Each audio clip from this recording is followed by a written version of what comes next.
Kita mungkin baru saja menemukan induk dari semua cadangan air mengambang di angkasa. Dan ia telah bersembunyi di bawah hidung kita setidaknya selama sekitar 12 miliar tahun. Mengenai ukurannya, sulit untuk dibayangkan. 140 triliun kali lebih besar daripada gabungan semua lautan di planet tempat tinggal kita.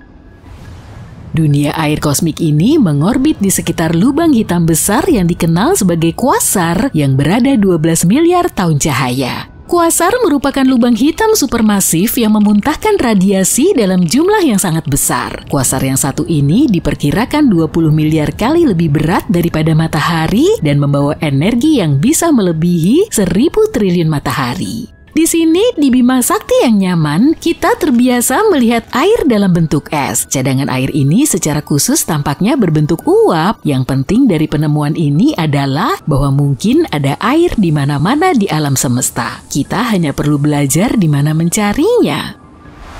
Kamu mungkin akan terkejut mengetahui bahwa tidak semua bintang itu panas saat disentuh. Dulu kita mengira semua bintang itu seperti matahari, bola api yang sangat panas dan siap melelehkan apapun yang dilewatinya. Bintang-bintang yang lebih dingin disebut katai coklat. Yang membuat katai coklat istimewa adalah ukurannya yang terlalu kecil untuk melakukan fusi nuklir yang membuat bintang-bintang seperti matahari tetap bersinar. Katai coklat tidak memancarkan banyak cahaya atau panas sehingga sulit dilihat. Katai coklat ini juga terbagi ke dalam beberapa kelompok. Ada satu kelompok yang disebut bintang tipe Y dan mereka adalah yang paling dingin dengan temperatur permukaan yang lebih rendah daripada temperatur rata-rata secangkir teh. Kalau kalian bisa menjangkau dan menyentuhnya, kalian mungkin akan merasakan kehangatan yang nyaman.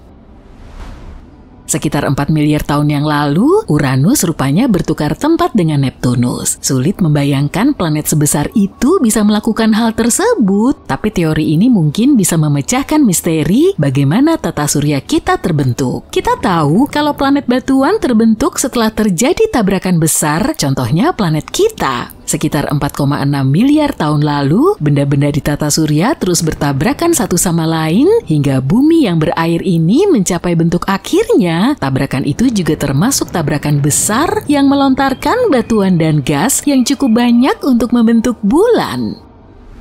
Tapi untuk tetangga tata surya kita yang lebih besar, Jupiter, Uranus, dan Neptunus, para ilmuwan masih belum mendapatkan jawabannya. Model standar mengatakan mereka butuh waktu lama untuk terbentuk, jauh lebih lama dari usia tata surya itu sendiri. Jika teori baru ini benar, maka teori ini menunjukkan Uranus dan Neptunus berasal dari awan gas padat yang dipadatkan di sekeliling matahari. Masalahnya, agar teori ini masuk akal, kedua planet ini harus bertukar tempat pada suatu masa dalam sejarah. Neptunus berjarak sekitar 2,13 miliar kilometer, planet terjauh di tata surya kita. Uranus sedikit lebih dekat, yaitu 3,5 miliar kilometer. Gagasan baru ini menunjukkan bahwa setelah planet-planet itu terbentuk, jauh lebih dekat ke matahari daripada saat ini, posisi mereka berubah. Bisa jadi hal ini disebabkan oleh banyaknya komet yang melintas selama miliaran tahun, yang secara perlahan menarik planet-planet raksasa tersebut. Ini bukan jawaban yang pasti tentang bagaimana planet gas raksasa terbentuk. Ini lebih merupakan dugaan kuat yang didukung oleh banyak angka. Berbicara tentang benda-benda aneh yang ditemukan di alam semesta kita, gimana dengan sendok mengambang yang dipotret oleh kendaraan penjelajah NASA Curiosity di Mars? Saat mesin itu menjelajahi planet merah, ia menemukan batu berbentuk sendok yang aneh ini pada musim panas tahun 2015. Batu ini memiliki pegangan dan bahkan memberikan keteduhan di tanah. Batu ini bukan peralatan sisa dari piknik di Mars, melainkan apa yang disebut oleh para ilmuwan NASA sebagai Vantifact. Artinya itu adalah batu yang terpahat oleh angin, dan ini bukan pertama kalinya permukaan Mars memukau kita dengan pahatan-pahatan aneh akibat angin. Ada juga wajah di Mars, tikus, dan bahkan donat jelly.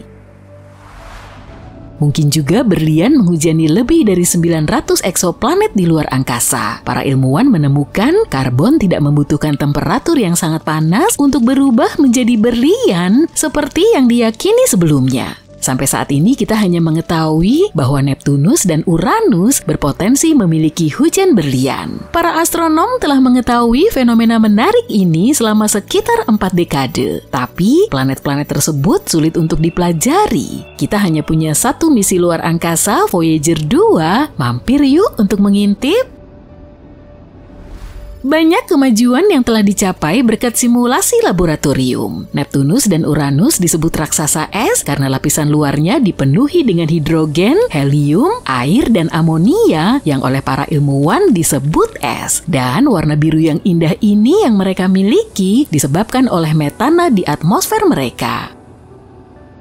Fenomena berlian yang indah ini terjadi jauh di dalam bumi. Jika kita bisa mengunjunginya, kita akan melihat bahwa di bawah atmosfer yang tebal ada lapisan es yang sangat padat. Dan di bawah semua tekanan itu, reaksi kimia terjadi yang mungkin menghasilkan berlian seukuran kota kecil.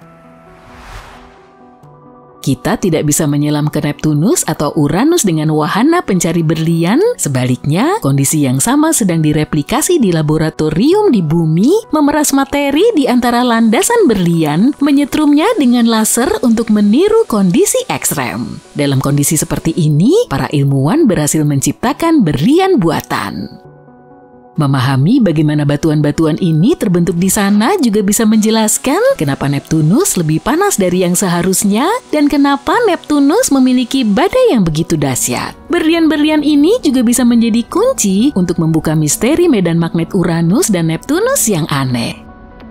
Kalau kita bandingkan dengan planet kita, perilaku planet ini tidak sama, jadi mungkin ada hal-hal aneh yang terjadi di bawah permukaannya yang mempengaruhi magnetnya.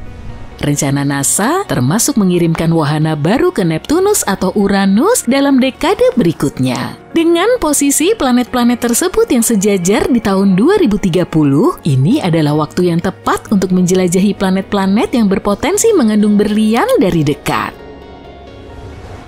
Planet Kepler 78b adalah penemuan kosmik yang aneh. Planet ini merupakan planet yang panas dan cair yang mengelilingi bintang induknya dalam waktu singkat setiap 8,5 jam sekali dan jaraknya sangat dekat, kurang dari 1,6 juta kilometer. Selain lingkungan yang panas, jika kita bisa menginjakan kaki di permukaannya, kita akan melihat matahari di sana 80 kali lebih besar dari pemandangan sehari-hari yang kita lihat di bumi dari bintang. Kalau kita menerapkan apa yang kita ketahui sejauh ini tentang bagaimana planet terbentuk, si kecil ini seharusnya tidak ada di sana. Para ahli masih belum tahu bagaimana planet ini bisa terbentuk atau bagaimana planet ini bisa berada di tempatnya sekarang. Yang kita tahu planet ini akan segera menghilang karena jaraknya yang sangat dekat dari awal pembentukannya. Planet panas yang sangat terik ini akan bertabrakan dengannya dalam beberapa miliar tahun lagi. Kedengarannya masih lama ya, tapi itu cuma sekejap dalam ukuran kosmik. Hal yang mirip antara planet kita dan Kepler 78b adalah kerapatannya. Memang planet ini lebih besar 20% dari bumi dan beratnya hampir 2 kali lipat, tapi dia memiliki interior yang sama padatnya. Tidak ada kemungkinan planet ini terbentuk lebih dekat dengan bintangnya dan kemudian menjauh seiring berjalannya waktu. Dia juga tidak mungkin dilahirkan lebih jauh lagi dan kemudian bermigrasi ke dalam. Gerakan apapun ke dalam tidak akan bisa dihentikan dan akan bertabrakan dengan bintang. Ini mungkin bukan penemuan yang sangat inovatif, tapi kemungkinan besar kamu belum pernah memikirkannya. Mungkin saja ada debu luar angkasa di rambutmu sekarang. Setiap hari banyak sekali benda-benda luar angkasa yang menghujani bumi. Kadang-kadang kita melihat benda-benda yang mencolok seperti meteor yang berubah menjadi meteorit ketika jatuh di bumi. Tapi sebagian besar waktu lebih tenang, materi kosmik ini melayang turun melalui atmosfer, mendarat dengan lembut sebagai apa yang kita sebut debu angkasa. Mungkin kedengarannya tidak banyak, tapi jumlahnya bisa mencapai sekitar 14 ton setiap harinya. Debu antariksa ini mengandung pecahan-pecahan kecil batuan dan logam yang terpecah dari asteroid dan komet saat terjadi tabrakan besar. Partikel-partikel ini sangat kecil, kamu nggak bisa melihatnya tanpa alat khusus, tapi setiap kali kamu melangkah keluar rumah, sebagian dari debu ini bisa saja hinggap di rambutmu.